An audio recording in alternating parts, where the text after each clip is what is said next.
매년 11월 넷째 목요일은 미국의 최고 명절인 추수감사절입니다. 현재처럼 11월 넷째 주에 목요일에 감사절을 지키게 된 것은 1863년도 독립전쟁 중에 에이브라함 링컨 대통령이 선포를 했습니다. 그리고 1941년도에 프랭클린 루즈벨트가 이렇게 계속 지키자 해서 지금까지 지켜져 내려오고 있습니다. 그 추수감사절의 유래를 보면은 17세기 초로 거슬러 올라갑니다. 1620년 9월 6일 날 영국에서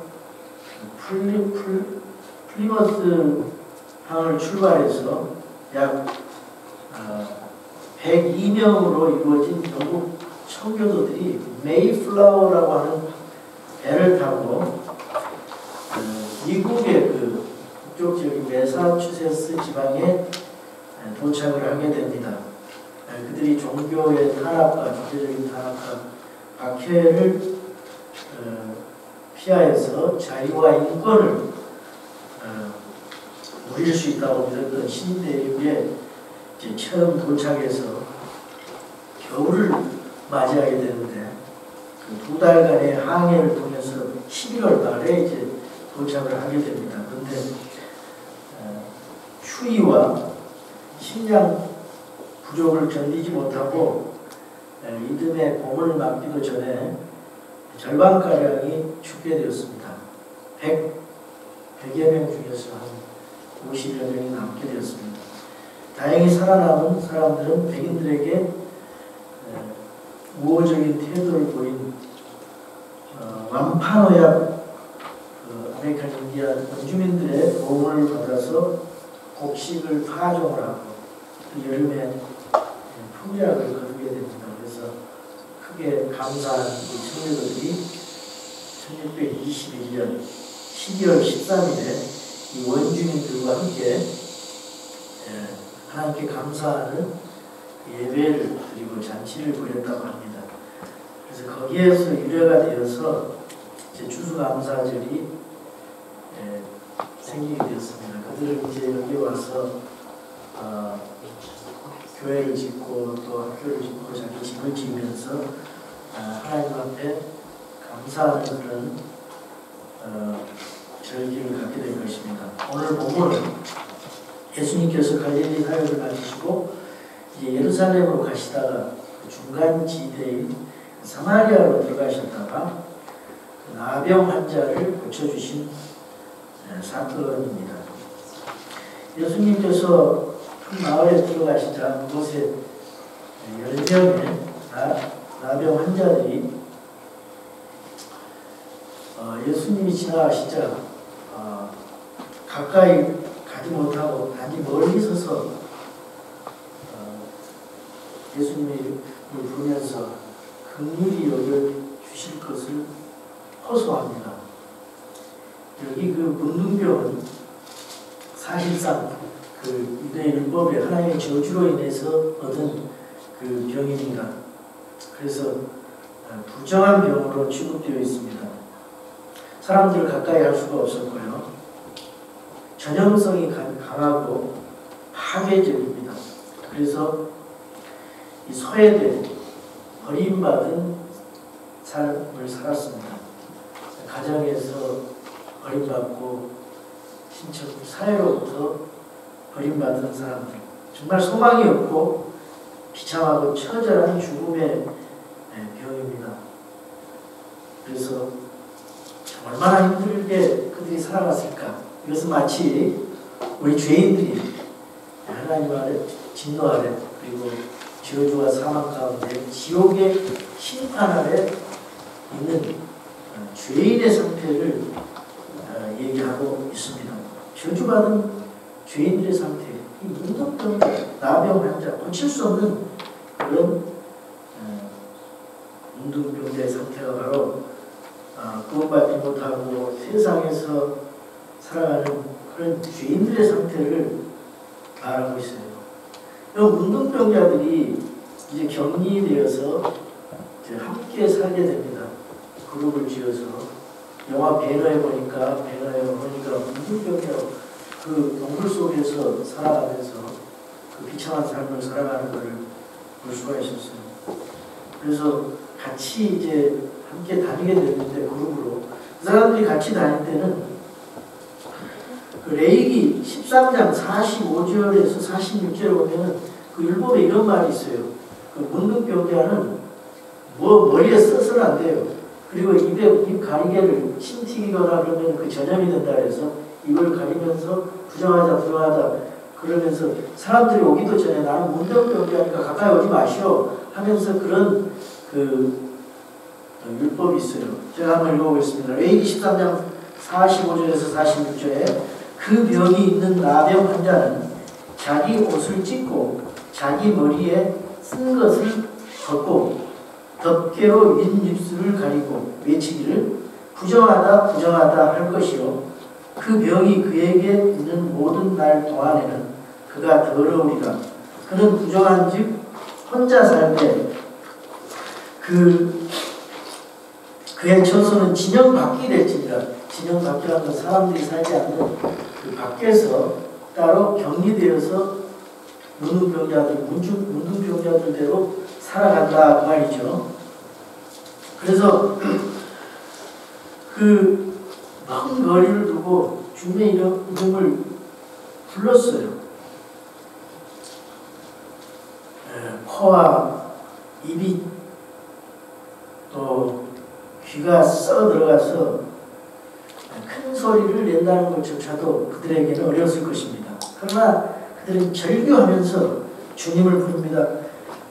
오직 예수님만이 자신들의 병을 고쳐줄 분으로 믿었습니다. 예수님 외에는 소망이 없다. 이 문둥병자들은 그동안에 예수님께서 행하시는 그 복음 전파라든가 병을 고치는 그런 거 메시아로 믿었을 겁니다. 많은 소문을 들었어요. 예수님 앞에 가면 병을 고치고 사람이 구원받고 있고 메시아가 우리를 문제를 해결해 줄 것이다. 그래서 내가 메시아를 꼭 만나야 된다 하면서 예수님 외에는 방법이 없다.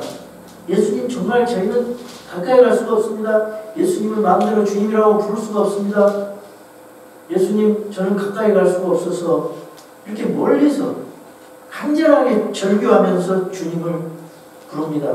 이 마음이 예수님께 전달이 됐어요. 정말 우리는 그런 심정으로 믿음 생활을 해야 되고 예수님 외에는 방법이 없다. 그런 심정으로 교회 나가야 될 줄로 믿습니다. 사람이 못 고치는 병 예수님이 고칠 수 있어요. 마음의 병, 죄의 병, 육체의 병 예수님이 고칠 수 있습니다. 11절을 읽겠습니다. 그분께서 예루살렘으로 가실 때 사마리아와 갈릴리 한가운데로 지나가시더라. 맨 위 지역이 갈릴리 지방, 그 다음에 맨 밑에 지방이 예루살렘 유다 지방, 중간이 사마리아 지방이에요. 이 사마리아 지방은 유대인들이 통과를 안 해요. 왜?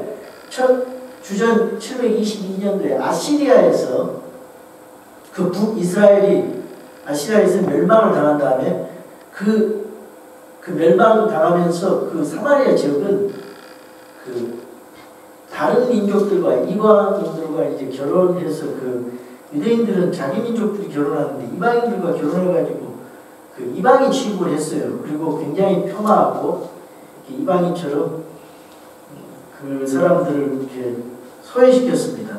그런 상태에서 유대인들은 그 북쪽 갈릴리 지방에서 남쪽 예루살렘 유다 지방으로 올 때 사마리아 지방을 통과를 안 하고 요르단강을 우회를 해서 이 예루살렘 지방으로 가는데 예수님은 바로 직접 한가운데로 지나서 통과하다가 그 사마리아 지방 어느 도시에 그 어떤 마을에 들어가니까 나병 환자 10사람이 있었단 말이죠. 나병 환자 10사람이 그분을 만나 멀찍이 떨어져서서 그 말은 주님 나에게 안수해서 낫게 해주세요. 그 말도 못하는 거예요. 왜냐하면 전염이 될까 봐. 그리고 자기네들은 격리되고 소외되고 버림받은 사람들이기 때문에 멀찍이 서서 예수님 예수님 얼마나 비참합니까? 선생님이요 주님이라고 말도 못해요. 우리에게 긍휼을 베푸소서. 정말 비참한 상태에서 간절한 그 마음으로 예수님을 부르고 있습니다. 예수님은 그들의 호소를 저버리지 아니하시고 그들로 하여금 제사장에게 몸을 보이라고 하셨습니다.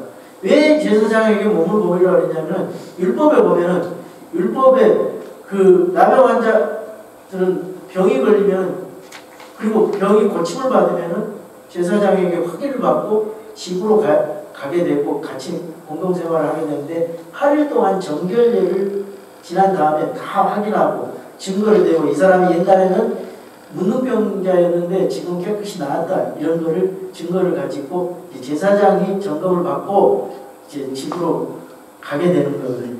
그런데 이 사람들이 이제 그 예수님이 하시는 그 말씀 제사장에게 가라고 이제 그 말은 무슨 말이냐면은 예수님의 말씀을 듣고 순종했더니 이제 그 가다가 도중에 10사람이 병이 나와버렸어요. 예수님이 단 한마디 했어요. 제사장에 가서 네 몸을 보이라. 그 말은 예수님께서 고쳐주셨다 그 말이에요. 고쳐주신 걸 그런 믿음이 필요한데요. 그 제사장들에게 가는 도중에 깨끗함을 받았어요.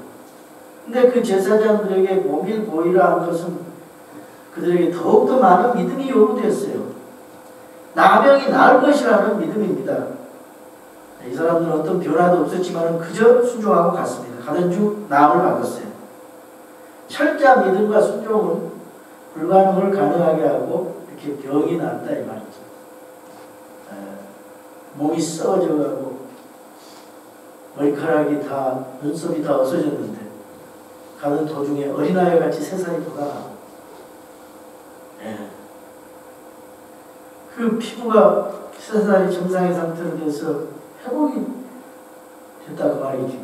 예수님께서 누가복음 5장 13절 같은 데 보면은 직접 예수님께서 그들의 나병 환자의 손을 대시고 사람들을 고쳐주셨어요. 이번에 말씀만 하셨어요. 10번 말하지 않았어요. 딱 한 번 말하고 10번을 단번에 고쳐주셨어요. 왜 그렇습니까? 예수님께서 메시아고 하나님이시기 때문입니다. 그런데 예수님이 누가복음에서 5장에서 고쳐줄 때는 손을 대시며 고쳐주셨다. 그 말은 무슨 말이냐면 예수님께서 사랑의 터치가 그 사람에게 필요하기 때문에 얼마나 마음속에 비참하고 소외되고 버림받은 마음 그 상처를 그냥 말로만 하는 것보다 이 사람한테는 사랑의 타치를 하면서 고쳐주셨다는 말이에요. 예수님이 병을 고치실 때는 여러 가지 방법으로 고치셨어요. 전도를 할 때도 여러 가지 방법으로 고쳤어요. 수가성의 우물가의 여인에게는 그 사람에게 합당한 방법, 또 바리새인 니고데모에게는 그 종교인에게 합당한 방법으로, 또 병자들에게 일일이 안수하시면서 직접 말만 하실 때, 삭도를 고쳤을 때는 또 삭도에 고치는 방법대로 이렇게 다 예수님의 방법은 다양했습니다. 그래서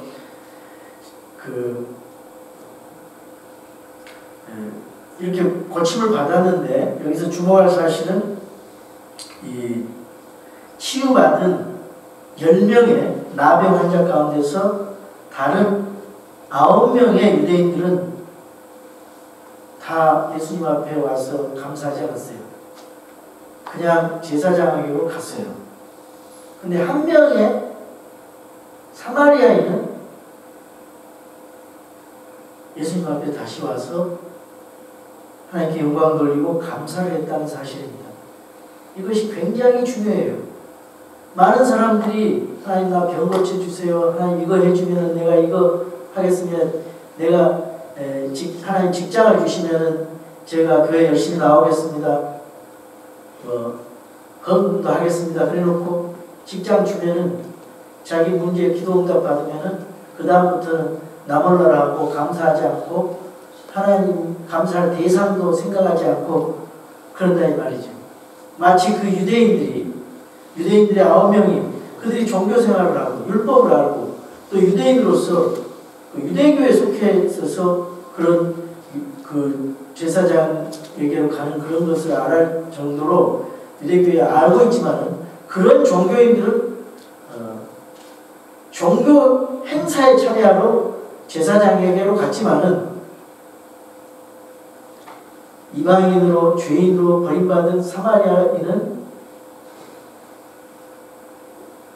그 육신적인 병뿐만 아니라 그 근본적인 그 죄의 문제, 너희 믿음이 너를 온전하게 했다. 그 죄의 문제, 구원의 문제를까지 그 능력을 갖고 계시는 예수님에게로 와서 예수님께 무릎 꿇고 겸손하게 경배하면서 하나님께 찬양을 드리고 예수님에게 감사를 드렸다는 사실입니다. 유대인 9명도 기쁘고 참 병이 나니까 가다가 병이 나니까 참 행복했을 것입니다. 그리고 제사장에게로 가는 건 당연했을 거예요. 그건 정상적인 겁니다. 그러나 한 가지가 빠졌어요. 이 사람들은 병을 고쳐주신 그 대상, 그 감사의 대상을 잊어버렸어요. 한 사람은 그걸 알고 예수님께 되돌아와서 감사를 했다는 거죠. 그리고 하나님께 영광을 돌리고 우리 삶 속에, 우리 크리스천의 삶 속에 이러한 감사와 하나님께 영광 돌리고 이런 감정이 계속 나타나는가? 이것은 한 사람 사마리아에 대한 얘기, 9사람 유대인에 대한 얘기가 아니라 우리 구원받은 우리 성도들, 저와 여러분들에 대해서 묻고 있는 것입니다. 정말 하나님께서는 우리들에게 하나님께 영광을 돌리고 감사를 돌리고 감사의 대상이 누군가 그걸 알기를 원하시는 거예요. 자, 14절 읽겠습니다. 그분께서 그들을 보시고 그들에게 이르시되 가서 제사장들에게 너희 몸을 보이라 하시니 그들이 가다가 정결하게 되니라. 그들 중에 한 사람이 자기가 나은 것을 보고 돌아와 큰 소리로 하나님께 영광을 돌리며 그분의 발 앞에 얼굴을 대고 엎드려 그분께 감사를 드렸는데 그는 사마리아 사람이더라. 사마리아 사람, 그 이방인처럼 인정받는 그런 사마리아 사람이란 말이죠. 여러분, 우리는 예수 그리스도를 믿음으로 말미암아 거듭나고 구원받고 죄사함 받고요 새 생명을 얻은 자입니다. 그러면 당연히 우리는 구원 자체 그 하나만 가지고도 주님께 감사를 해야 됩니다. 주님께 발 아래 엎드려서 최대의 경의와 존귀를 표시한 것처럼 이런 마음으로 겸손하게 주님께 감사해야 될 줄로 압니다. 감사할 줄 모르는 사람은 구원받았다고 할 수가 없어요. 계속 평생 구원받은 사람이 불평하고 시기하고 불만족스럽고 원망하는 사람은 그거 자기 구원을 점검을 해봐야 됩니다.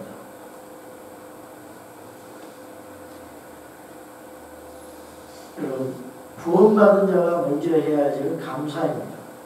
그래서 우리는 주님께 그저 감사하는 마음을 가지고 살아가야 됩니다. 시편 136편 1절에서 5절까지만 제가 읽겠습니다. 시편 136편 감사의 시인데요. 주께 감사하라. 그분은 선하시며 그분의 긍휼은 영원하도다. 신대야 하나님께 감사하라. 그분의 긍휼은 영원하도다. 주들의 주께 감사하라. 그분의 긍휼은 영원하도다. 홀로 큰 이적들을 행하시는 분에게 감사하라. 그분의 긍휼은 영원하도다. 지혜로 하늘들을 만드신 분에게 감사하라. 그분의 긍휼은 영원하도다.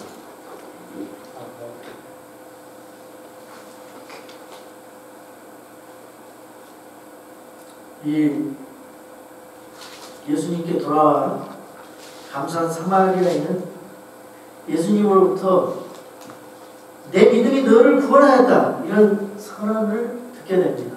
네 믿음이 너를 온전케 했다. 그렇다면 과거에는 온전하지 않았는데 네 믿음이 너를 온전하게 했다. 그 말은 무슨 말이냐면 네가 육체적인 질병도 고쳤지만은 영혼의 혼의 병도 고침을 받았다 그 말입니다. 그 구원자 하나님으로서의 그 예수 그리스도의 그 영적 구원의 선언입니다. 그러면서 주님께서 물으세요. 그런데 그 아홉은 어디 있느냐? 17절입니다. 예수님께서 응답하여 이르시되 10사람이 정결하게 되지 아니하였느냐? 그런데 그 아홉 사람은 어디 있느냐? 이 타국인 외에는 하나님께 영광을 돌리려 돌아온 자들을 찾지 못하였도다 하시고 그에게 이르시되 일어나 내 길로 가라. 내 믿음이 너를 온전하게 하였느니라 하시니라. 할렐루야. 사마리아 사람에게 내 믿음이 너를 온전하게 하였다. 이렇게 말씀하고 있어요.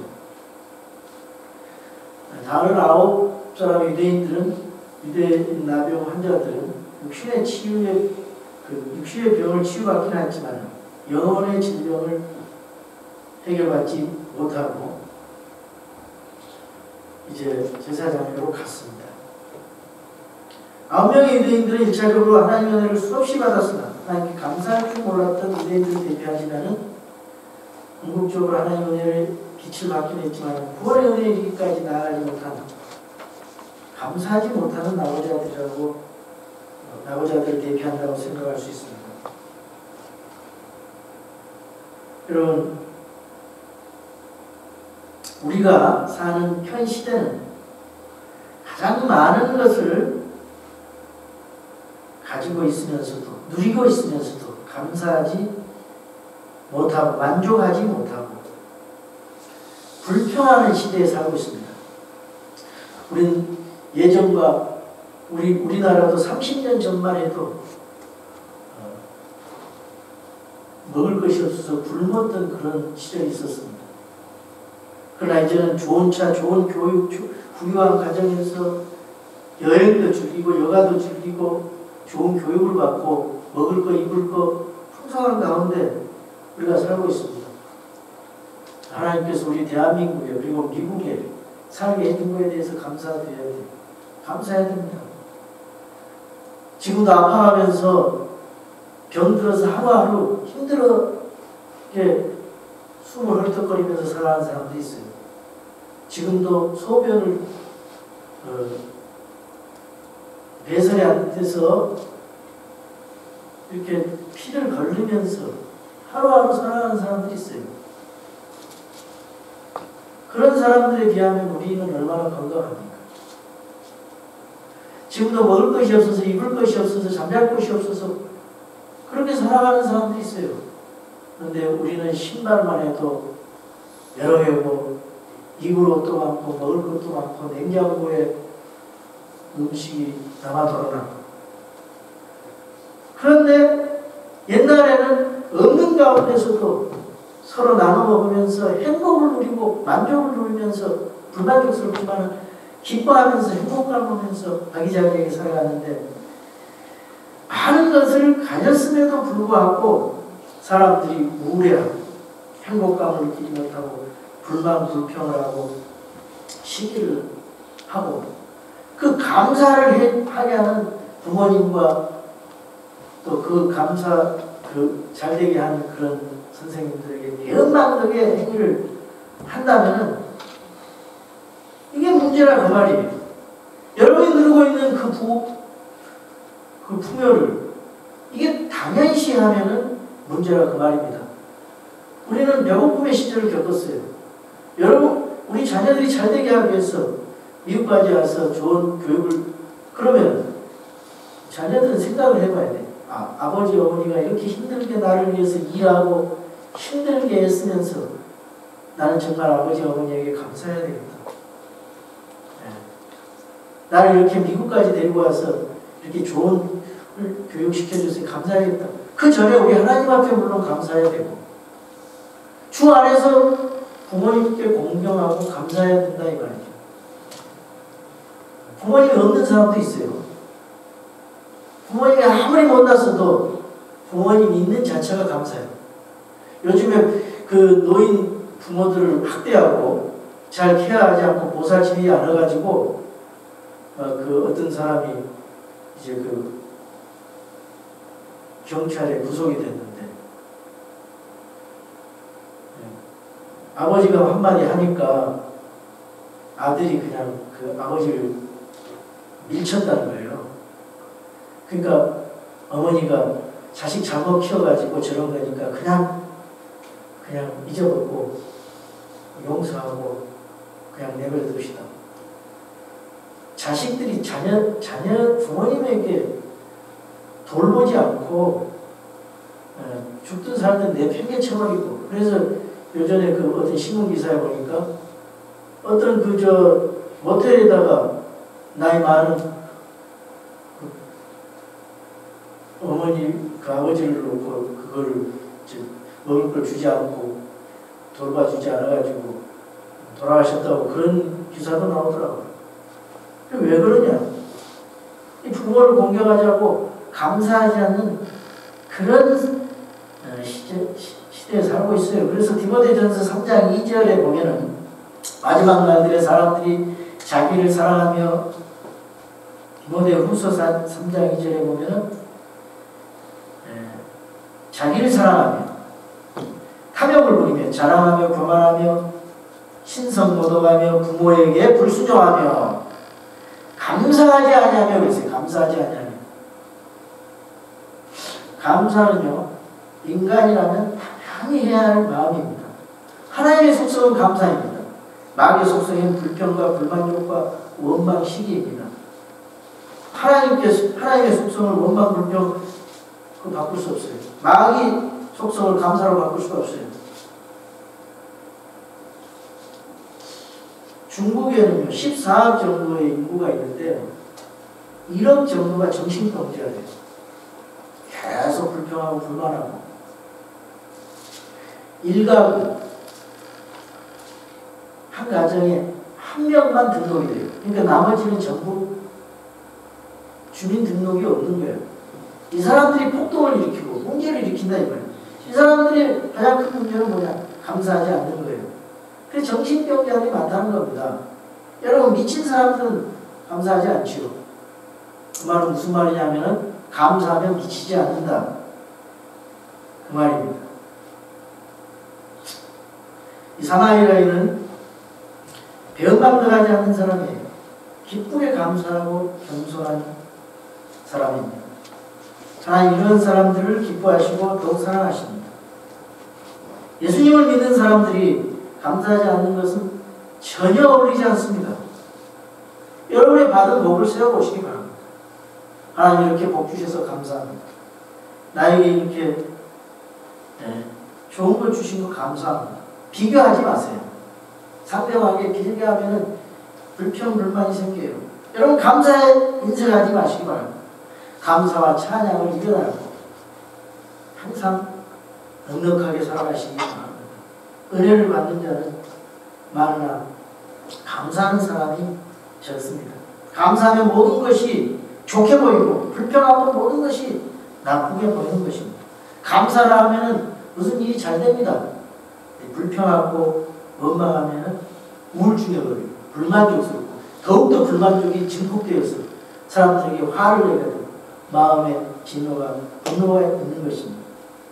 여러분 나를 보내주시고 지금까지 보호하시고 인도해 주신 하나님의 은혜와 주님의 사랑에 대해서 성령님의 인도하심에 대해서 감사하시기 바랍니다. 골로새 1장 12절입니다. 우리를 빛 가운데서 성도들의 상속유업에 참여하는 자가 되기에 합당하게 하신 아버지께 감사드리기를 원하는 성도가 할 일이 바로 그거예요. 우리를 구원해 주신 상속유업에 참여하게 되게 해주신 아버지 하나님께 감사하는 것. 하나님께 감사한 자는 주 안에서도 부모님께 감사해야 돼요. 부부간에도 감사해야 됩니다. 아무리 속 썩이는 배우자도 있는 것이 감사한 거예요. 왜냐하면 남은 짐을 나눌 수가 있습니다. 또 문제를 일으켜도 그 안에서 있는 것이 감사한 것입니다.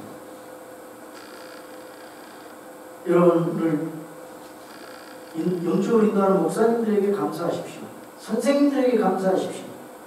선배, 형제, 자매들에게 감사하십시오. 선교사님들에게 감사하십시오. 우리를 대신해서 복음을 전하는 분들에게 감사하시기 바랍니다.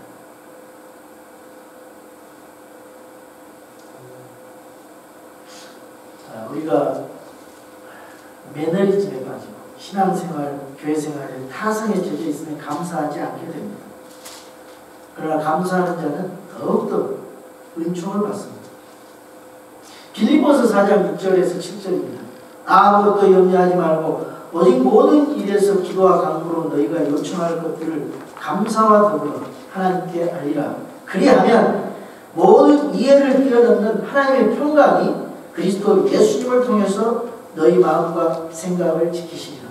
하나님 앞에 기도할 때도 감사함으로 기도하시기 바랍니다. 여러분, 오늘 감사가 여러분 마음속에 가득 찼습니까? 아니면 아직도 원망 불평이 있습니까? 원망 불평이 있는 것은 불행입니다. 여러분, 가인과 아벨 무엇이 문제입니까?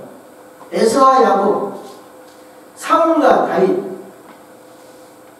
하나님 앞에 감사의 차이입니다. 감사를 한 거냐 불평을 하느냐, 이거 차이예요. 9명과 10명의 차이 무엇 차이입니까? 감사의 차이입니다. 여러분, 9명에 속하시겠습니까? 1명에 속하시겠습니까? 여러분, 제사장에게로 가는 사람들이 되겠습니까? 예수님께로 가는 사람들이 되겠습니까? 여러분의 구원을 감사하십시오. 여러분의 가정 주신 것 감사하십시오. 배우자 주신 것 감사하십시오. 자식을 주신 것을 감사하십시오. 부모님을 주신 것을 감사하십시오. 지금 교회 예배당이 없어서, 예배드릴 장소가 없어서 남의 교회에서 세례를 내서 예배드린 사람 많습니다. 가정에서도 예배드린 사람이 있습니다. 그러나 우리 교회는 신약교회 안에서 좋은 성경을 가지고 이렇게 아름다운 성경의 그 예배당에서 함께 성도들과 교제하면서 감사할 수 있다는 사실, 예배드릴 수 있다는 사실, 얼마나 감사합니까?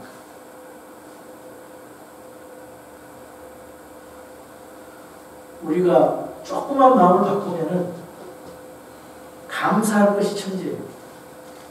저와 여러분, 하나님 앞에 영광 돌리고 감사의 마음으로 충만하시기를 주님의 이름으로 축원합니다. 아멘.